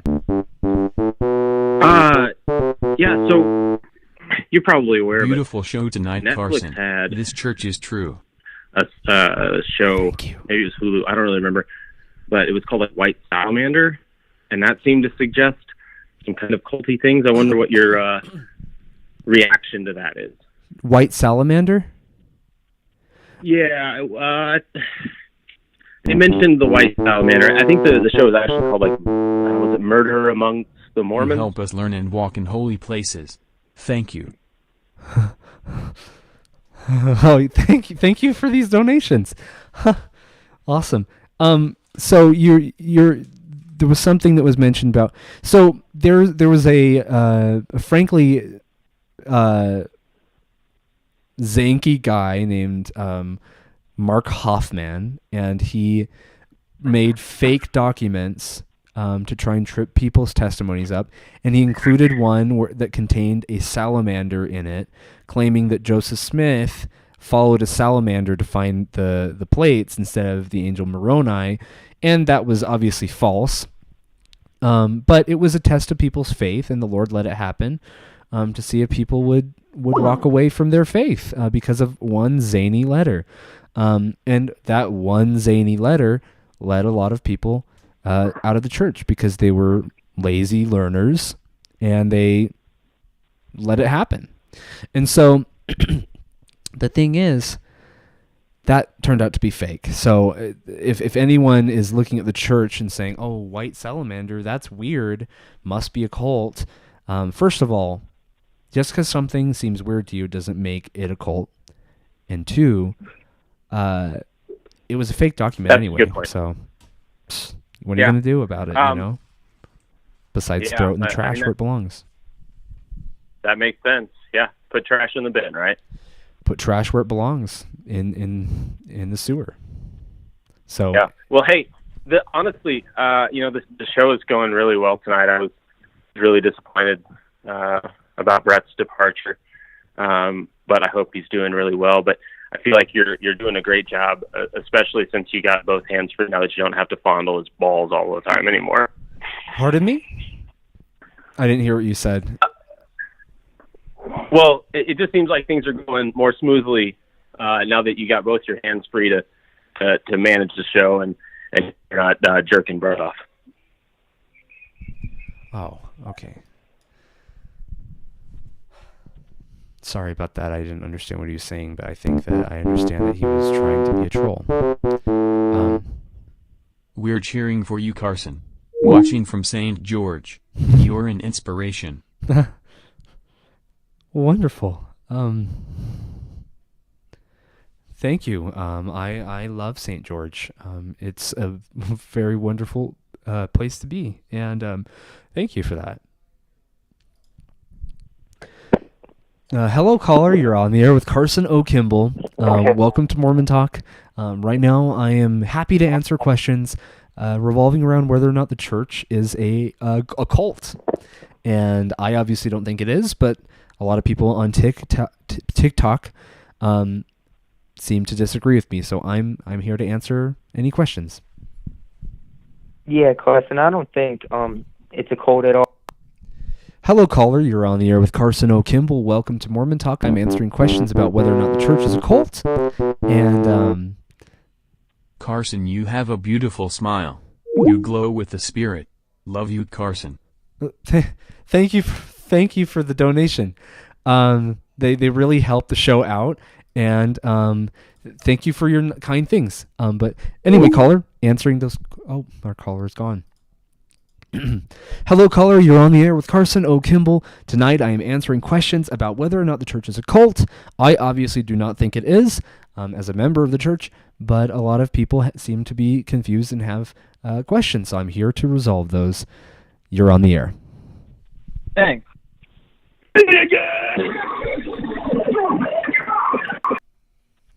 Okay. Gotta always be on my toes. Things could go zany or go south very fast. Hello, caller. You're on the air with Carson O. Kimball. Tonight I'm answering questions on the topic of whether or not the church is a cult. I obviously don't think it is, but some people do. And so I'm here to resolve any questions anyone has. So thank you for calling in. Hey, Carson. My name's Dave. I'm calling from New York. How you doing? I'm doing very good. Thank you for asking. Glad to hear it. Yes. Go ahead.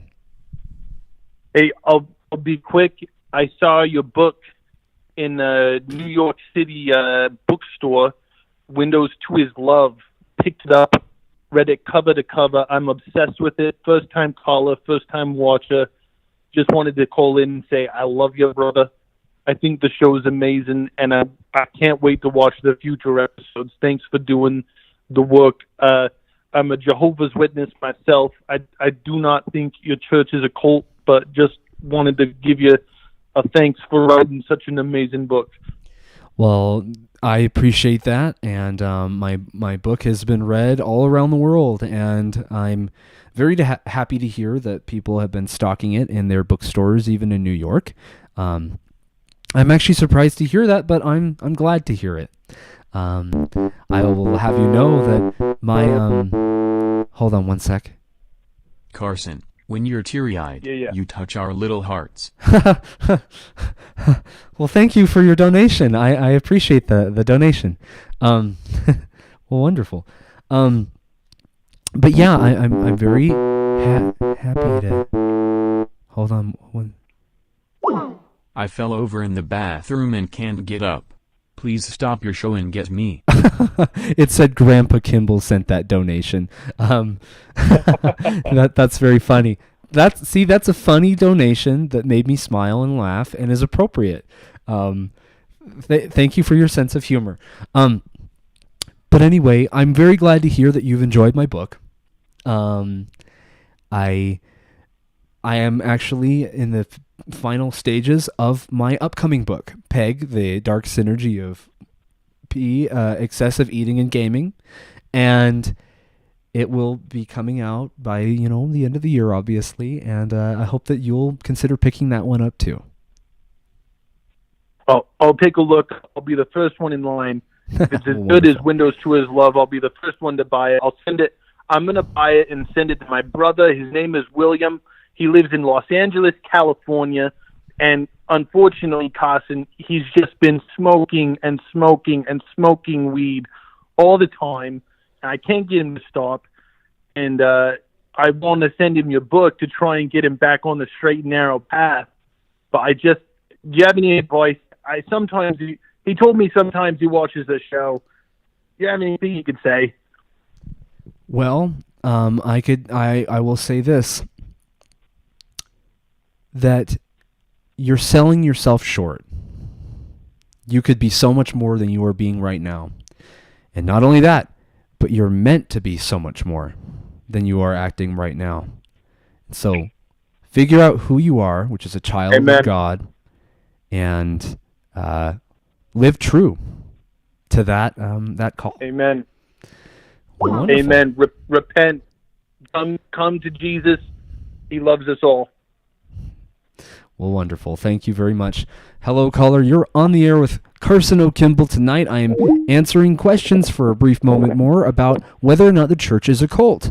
And I obviously don't think it is, but I'm open to people asking me questions about that. Hello, Carson. I just want to say your singing is beautiful. Well, thank you. My voice is very average, but I think sometimes when you have a song in your heart and it's sincere, that's a beautiful thing in and of itself.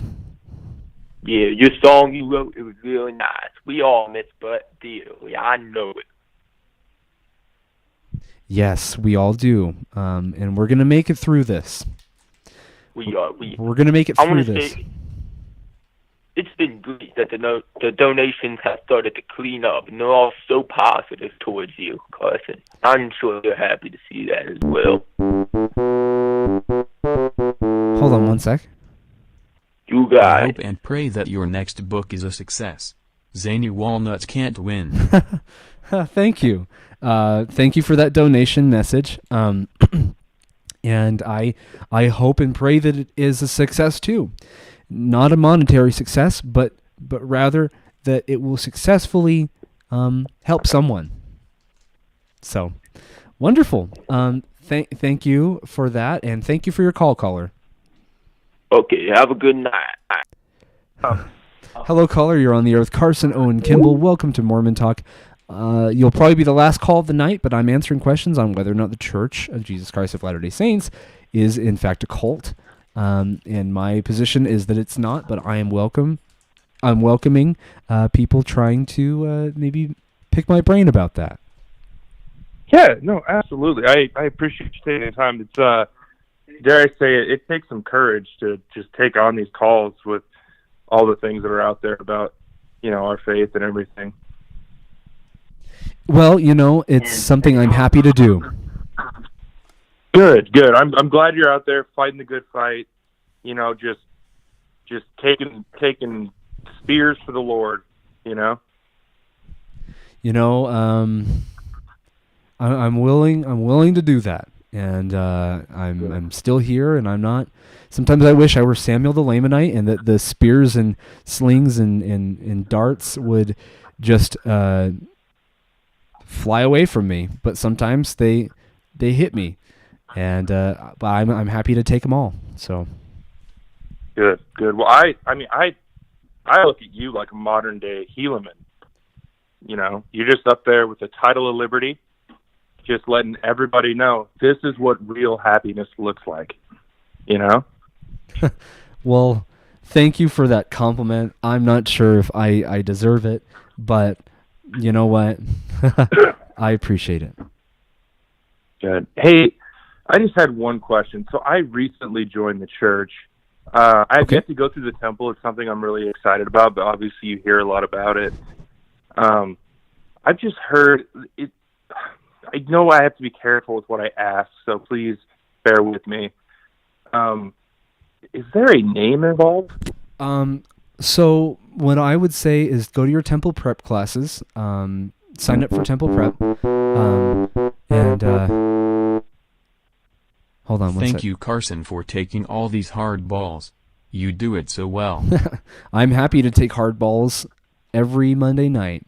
So keep sending them as long as they're appropriate. But anyway, attend your temple prep classes, and if you have not signed up for temple prep, talk to your Sunday school president or talk to your bishop or anybody really in your ward, and they will prepare you for all of the wonderful and beautiful things that will happen in the temple. And I can't get into specifics. That's not my place. It's one of our rules that we don't get into specifics about the temple because it's very sacred to me and to us as members. But it's okay to have those questions. I'm just this is not the right place for it. Is okay. What about, so I know that there are like new items of clothing. Do we get those like as we exit, or I guess I'm just confused on the whole process. I haven't really been offered temple prep. I didn't know that was an option. Okay, well, I will say that, when you make new covenants, the garments that you're talking about will be given to you as you make those covenants. And so it would happen, kind of in throughout the process of going to the temple. Okay. But not before.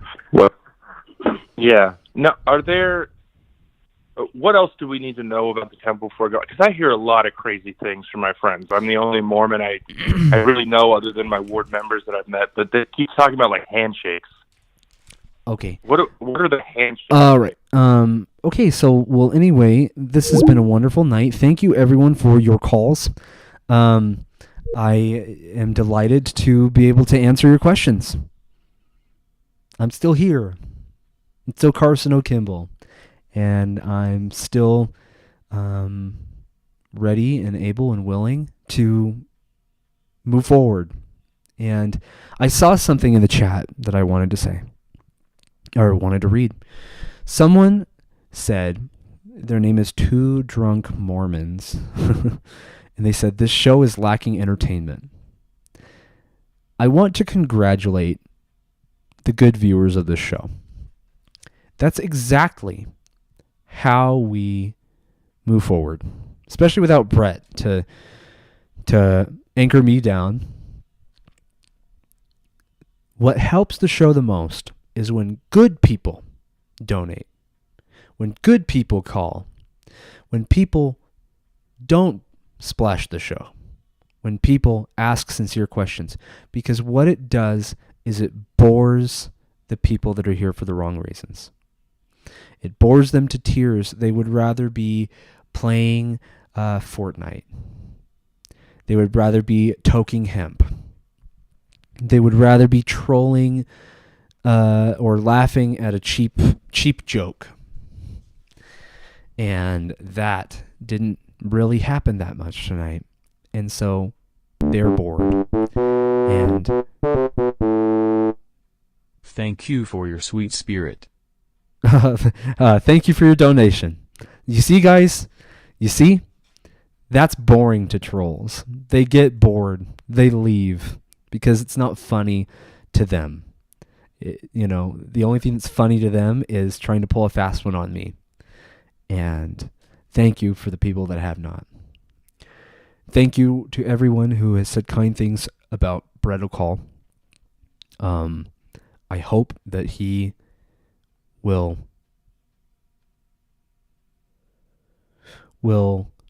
find the time to watch this episode and see how much people love him and how much people have appreciated that he has sacrificed countless hours for almost 2 years to come answer questions and to come, put his hand on my shoulder and be in this with me.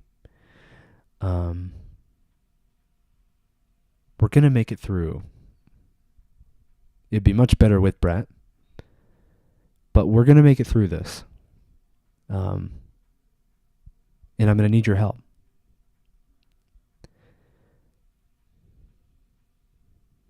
Thank you, everyone. Have a wonderful evening. Next week will be the first SingStar episode. We will be holding auditions for SingStar. Please apply to enter the SingStar competition at mormontalksingstar@gmail.com. And myself or one of the moderators of the show, Happy Meg WV, or a 49ers freak will pencil you in for a time slot for your audition, and you will join me on a Zoom call and whoever is judging and sing a song for maybe 20 seconds or so, and we'll hand you that golden ticket if we feel like it's a good fit for you. And you will enter the roster of the Mormon Talk SingStar competition. And then each week that SingStar is held, you will come with a song and you will perform. And then our audience will vote on who makes it and who doesn't. And then each week, that number will be whittled down until there are only 2 left. And on that final episode, a winner will be crowned and will receive a grand prize and the title of Mormon Talk SingStar. Don't miss it, guys, and don't miss that opportunity. Tell your friends and your family to join. Thank you. God bless you, and God be with you until we meet again. There's a place I've come to know where the righteous always flow. It's a beacon for my soul. It is called Mormon Soul. Carson, show me hope.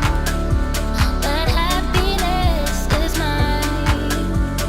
Jesus takes my load through the rough and tumble time, and I will raise all the curtains up, unlatch the window to His love. I will bow my head.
There's a place I come to know where the righteous always flow.